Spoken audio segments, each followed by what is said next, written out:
আসসালামু আলাইকুম রহমতুল্লাহ। দেশ দেশের বাড়ি থেকে যারা আমার ভিডিওটি দেখেছেন আপনাদের সবাইকে আমার আন্তরিক ভালোবাসা এবং অভিনন্দন। আজকে আপনার মাঝখানে আরেকটা নতুন করে ভিডিও নিয়ে আসলাম। যারা যারা চ্যানেলটি সাবস্ক্রাইব করবেন অবশ্যই সাবস্ক্রাইব করবেন, যারা ফলো করেন অবশ্যই ফলো দিয়ে রাখবেন, আর বেশি বেশি চ্যানেলটা শেয়ার করে দিবেন যাতে সবাই ভিডিওগুলো দেখতে পারে। আর আমার ইউটিউব চ্যানেলটা যদি নতুন একটু যাতে বড় হয় সবাই একটু শেয়ার করে দিবেন। আজকে আপনাদের মাঝে নতুন করে একটা সকালবেলা নতুন করে একটা ভিডিও নিয়ে আসলাম। এই যে দেখেন টার্কি মুরগিগুলা আজকেও সেই ওদের খামার থেকে ছেড়ে দিছি, সে খালি মাঠের ভিতরে দেখলেন তো কীভাবে দূর পেরা চলে আসলো। তো সকালবেলা ভাবলাম একটা ভিডিও করি, অনেক দিন ধরে ভিডিও ছাড়ি না, 2 দিন হয়ে গেছে, তাই ভাবলাম একটা ভিডিও করে নিই, সবাইকে দেখায় দিই। এই যেখানে কটা ঘাস ফেলানো ছিল শেষ ঘাসগুলো খাইতেছে মুরগি টোকায় টোকায় সকালবেলা বের হয়ে। যারা যারা চ্যানেলটি সাবস্ক্রাইব করেন অবশ্যই সাবস্ক্রাইব করবেন, আর অবশ্যই ফলো দিয়ে রাখবেন, আর ভিডিওগুলো শেয়ার করে দিবেন যাতে সবাই ভিডিওগুলো দেখতে পারে। আমার ইউটিউব চ্যানেলটা ছোট, একটু বড় করে দিবেন, সবার চেষ্টায় একটু যাতে বড় হয়। আর যারা আমার খামারে আসতে চান, এসে দেখতে চান, তাহলে আসতে পারবেন শরীয়তপুর, সখীপুর থানা, উত্তর তারাবনিয়া ইউনিয়ন। যদি কেউ চাঁদপুর থেকে আসতে চান সেটাও আসতে পারেন, শরীয়তপুর থেকেও আসতে পারেন।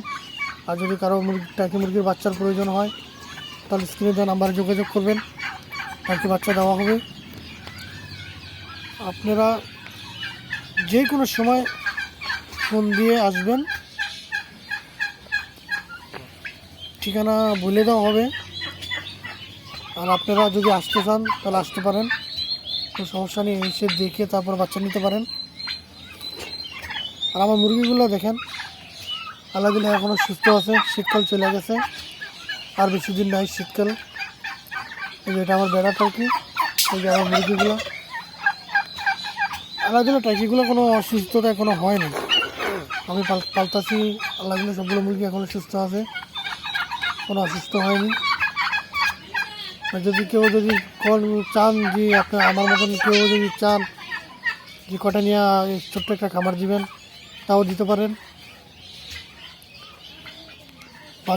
বাচ্চা চালিয়ে দিতে পারবো, সমস্যা নাই। টার্কি মুরগির বাচ্চা আছে।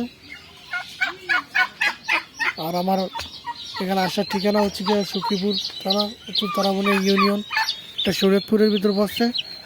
চাঁদপুর থেকে আসতে আসতে চাঁদপুর, ফরিদগঞ্জ, বাবুরহাট, মতলব, কচুয়া, এখান থেকে আসা খুব সহজ। চাঁদপুর সাবেরগাজী রাস্তায় আসলেই চেয়ারম্যান স্টেশন নামে ট্রলার আছে, সেই ট্রলারে উঠে আসতে পারেন।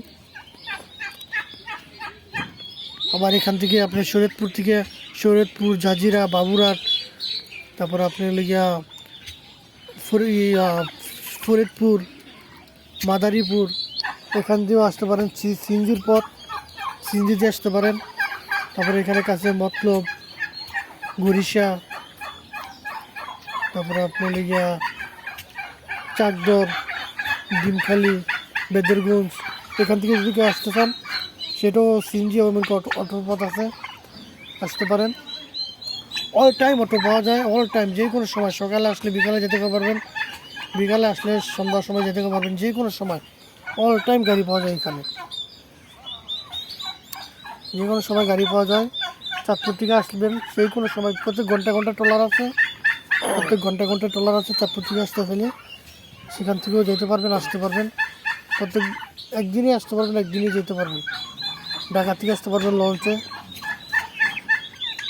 যদি কারো প্রয়োজন হয় স্ক্রিনে দেওয়া নাম্বারে যোগাযোগ করবেন, টার্কি মুরগির বাচ্চা দেওয়া হবে। আর এই যে মুরগি, এগুলো আগের ভিডিওতে যে মুরগিগুলো দেখেছিলাম, বাচ্চাগুলো দেখাইছিলাম,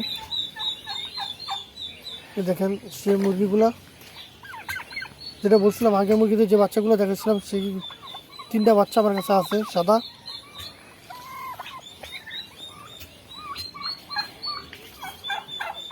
আজকে এ পর্যন্তই, আল্লাহ হাফিজ।